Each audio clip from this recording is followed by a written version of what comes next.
ہے کس کی منسوخی؟ تو وہ بتائیں گے نا جو کہتے ہیں کہ منسوخ ہے، ہم تو کرنے کی بتائیں گے، ہم کرتے ہیں۔ دیکھیے، ہر فعل کا کوئی فاعل ہوتا ہے، ہر منسوخ کا کوئی ناسخ ہوتا ہے۔ اگر رفع الیدین مثلا ہم کہتے ہیں سابقہ کتابیں منسوخ ہو گئی، تو ان سابقہ کتابوں کو کس کتاب نے آ کے منسوخ کیا؟ قرآن مجید نے۔ ہم کہتے ہیں سابقہ انبیاء کی نبوت منسوخ ہو گئی، ان کو کس کی نبوت نے منسوخ کیا؟ محمد رسول اللہ صلی اللہ علیہ وسلم نے۔ اب یہ تو رفع الیدین نہ کرنے والے بھی مانتے ہیں کہ جی پہلے کرتے تھے، ہم بھی کہتے ہیں کرتے تھے، وہ بھی کہتے ہیں پہلے کرتے تھے، پھر یہ کہتے ہیں کہ وہ منسوخ ہو گئی۔ اب کس نے منسوخ کیا وہ حکم دکھاؤ، وہ حکم دکھاؤ کہ جی یہ حکم ہے جس سے رفع الیدین منسوخ ہو گئی ہے اور اللہ کے رسول نے منسوخ کیا ہے۔ اور دوسری بات، یہ عقل کے بھی خلاف ہے کہ ایک کام کو اللہ کے رسول کرتے ہوں، پہلے ایک کام کرتے ہوں، پھر اسی اپنے کام کو اس طرح منع کریں کہ تمہیں کیا ہو گیا، تم گھوڑوں کی دموں کی طرح دمیں ہی لاتے ہو۔ صحابہ نہیں سوچیں گے کہ یار کل تو اللہ کے رسول خود کر رہے تھے اور آج کہہ رہے ہیں یہ گھوڑے کی دم ہلا رہے ہو تم، ہم نے تو آپ کو دیکھ کر شروع کی ہے، آپ کو دیکھ کر۔ وائل ابن حجر رضی اللہ تعالیٰ عنہ اسلامک ہسٹری میں، صحابہ کرام کی زندگی میں سب سے آخری دور میں اسلام لانے والا صحابی ہے حضرت وائل ابن حجر۔ جسٹس تقی عثمانی نے اپنی کتابوں میں، درس بخاری میں جگہ جگہ بیان کیا اس بات کو کہ وائل ابن حجر آخر میں ایمان لانے والا صحابی، اور رسول اللہ صلی اللہ علیہ وسلم کے آخری سال، رسول اللہ صلی اللہ علیہ وسلم کے آخری سال 2 دفعہ وائل ابن حجر کی ملاقات ہوتی ہے۔ آخری سال 2 دفعہ ملاقات ہوتی ہے۔ ایک دفعہ ایسے موسم میں جیسے موسم میں آج ہم یہاں پسینہ پسینہ ہو رہے ہیں، اور ایک ایسے موسم میں کہ سردیاں تھیں اور اللہ کے رسول نے اپنے اوپر ایک چادر، شال جسے آپ کہہ لیں، سردی سے بچنے کے لیے وہ آپ نے اوڑھ رکھی تھی۔ حضرت وائل ابن حجر کہتے ہیں میں جب گرمیوں میں آیا، اللہ کے رسول کی نماز کو دیکھا کہ آپ جب نماز شروع کرتے تھے اس وقت، اور جب رکوع کو جاتے تھے اس وقت، اور جب رکوع سے اٹھتے تھے اس وقت، اور ایک روایت میں ہے جب آپ تیسری رکعت کے لیے کھڑے ہوتے تھے اس وقت آپ اپنے ہاتھوں کو کندھوں یا کانوں کے برابر تک اٹھایا کرتے تھے۔ پھر کہتے ہیں سردیوں میں میری آخری ملاقات اسی سال، رسول اللہ صلی اللہ علیہ وسلم کا دنیا سے رخصت ہونے کا آخری سال، آخری سال میں میری 2 ملاقاتیں ہوئی، ایک گرمی میں ایک سردی میں۔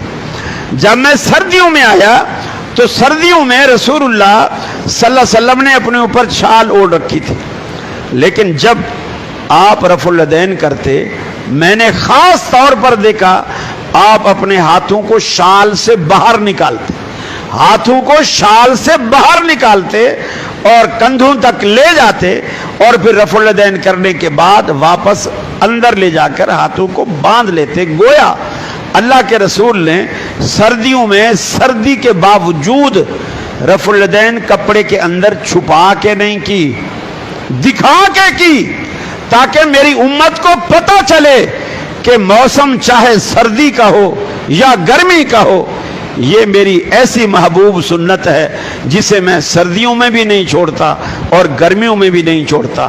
آخری دور کا صحابی اللہ کے رسول کی نماز میں رفع الیدین کو بیان کرتا ہے۔ منسوخ کب ہوئی اور کس نے کی؟ کب ہوئی اور کس نے کی؟ ایک روایت تو حدیث کے ذخیرے میں یہ الفاظ دکھا دو اللہ کے رسول نے کہا ہو آج کے بعد رفع الیدین نہیں کرنا، یا آج کے بعد رفع الیدین منسوخ ہے۔ کوئی ایک لفظ تو منسوخی کا لفظ تو حدیث میں دکھاؤ نا، کچھ تو کرو۔ تو یہ دعویٰ دیکھو، دعویٰ تو یوسف کے بھائیوں نے بھی کہا تھا کہ یوسف کو بھیڑیا کھا گیا ہے، کہا تھا نا، لیکن آج تک اس کا وہ ثبوت دے سکے ہیں کہ یوسف کو بھیڑیا کھا گیا تھا؟ اللہ نے بادشاہ بنا کے واپس ملوایا اپنے باپ یعقوب علیہ السلام سے، اور پھر ثبوت بھی دے رہے ہیں، دعویٰ بھی ہے کہ یوسف کو بھیڑیا کھا گیا ہے، ثبوت بھی دے رہے ہیں۔ ثبوت کیا دے رہے ہیں؟ یوسف کے کرتے پہ خون لگا کے باپ کو دکھا رہے ہیں، اور یہ قرآن کہتا ہے باپ کو دکھا رہے ہیں یوسف کے کرتے پہ خون لگا کے، اب ثبوت بھی دکھا رہے ہیں، لیکن قرآن کہتا ہے ان کا دعویٰ بھی جھوٹا تھا، ان کا ثبوت بھی جھوٹا تھا۔ ارے وہ جھوٹا صحیح، تم دکھاؤ تو صحیح نا، دکھاؤ تو صحیح کہ منسوخی کی یہ حدیث ہے کہ آپ نے فرمایا آج کے بعد رفع الیدین نہیں کر رہے، کم از کم میں اپنے حد تک میں یہ آپ سے وعدہ کرتا ہوں، آپ حدیث لے آئے میں آج ہی ترک کروں گا، آج ہی ترک کروں گا۔ اللہ کے رسول نے منسوخ کر دی ہو اور ہم کرتے بھی رہے، یہ کیسے ہو سکتا ہے؟ جو بخاری شریف نے 4-5 روایات جو بخاری نے نقل کی ہے نا، دنیا آج تک ایڑی چوٹی کا زور لگا کر دنیا آج تک اس کا توڑ پیش نہیں کر سکی۔ مولانا مودودی سے کسی نے پوچھا تھا، اور یہ جو ان کے مسائل احکام و مسائل پر رسائل ہیں ان کے 4-5 جلدوں میں، اس میں یہ موجود ہے، کسی نے پوچھا کہ جی رفع الیدین کرنی چاہیے یا نہیں کرنی چاہیے؟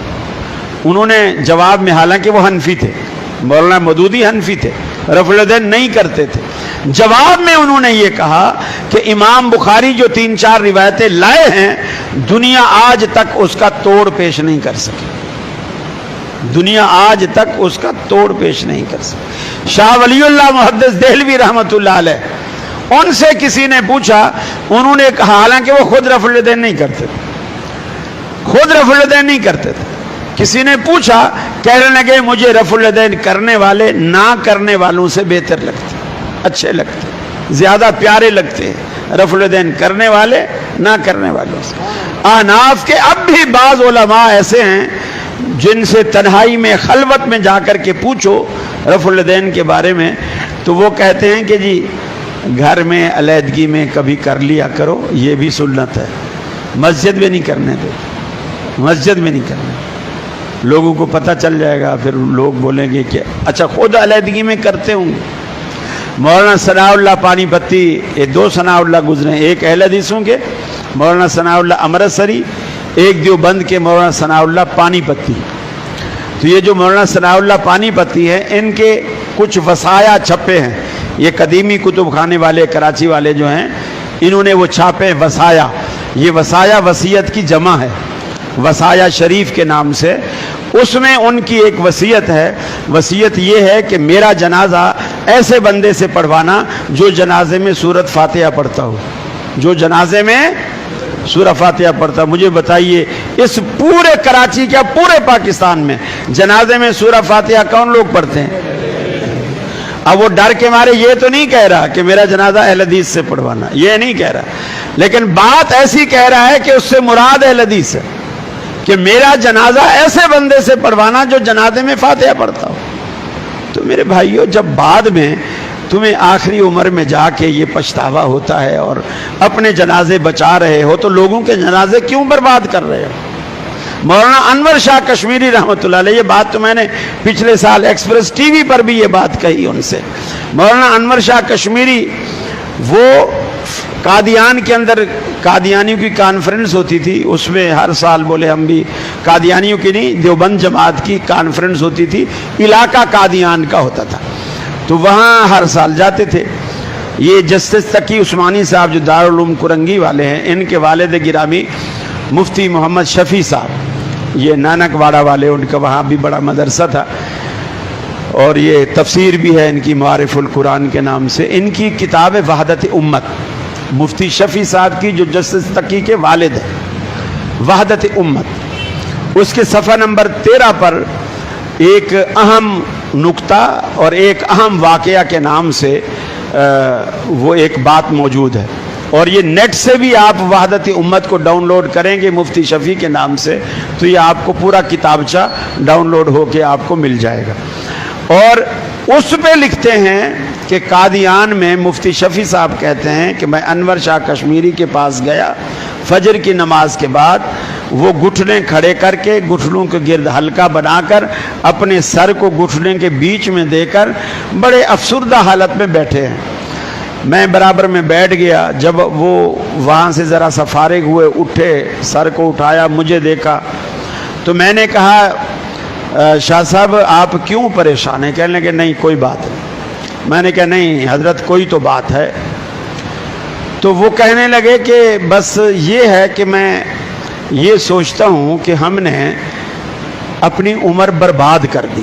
مفتی شفیع صاحب کہتے ہیں کہ میں نے کہا حضرت آپ کی آدھی عمر پڑھنے میں گزر گئی آدھی پڑھانے میں گزر گئی, آپ اس کو عمر کا برباد ہونا کہہ رہے ہیں. اگر یہ عمر برباد ہوئی تو پھر کام میں کس کی عمر لگی؟ وہ کہتے ہیں شفیع بھائی میں آپ کو صحیح کہتا ہوں ہم نے عمر برباد کر دی. میں نے پوچھا حضرت آخر بات کیا ہے؟ کہنے لگے ہم نے ساری زندگی یہ کوشش کی ہے کہ اپنے مسلک کو دوسرے مسلک پر ترجیح دیں. امام ابو حنیفہ کے فتاوے ان کی باتیں ان کے اقوال ان کے دلائل تلاش کریں اور ان کو بڑھا چڑھا کر بیان کریں. اب میں سوچتا ہوں کہ ہم نے عمر کس چیز میں برباد کی.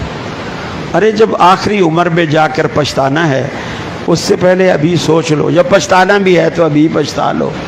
عمر باقی ہے توبہ کر لو اللہ تعالیٰ سے معافی مانگو تاکہ اللہ رب العالمین ہمیں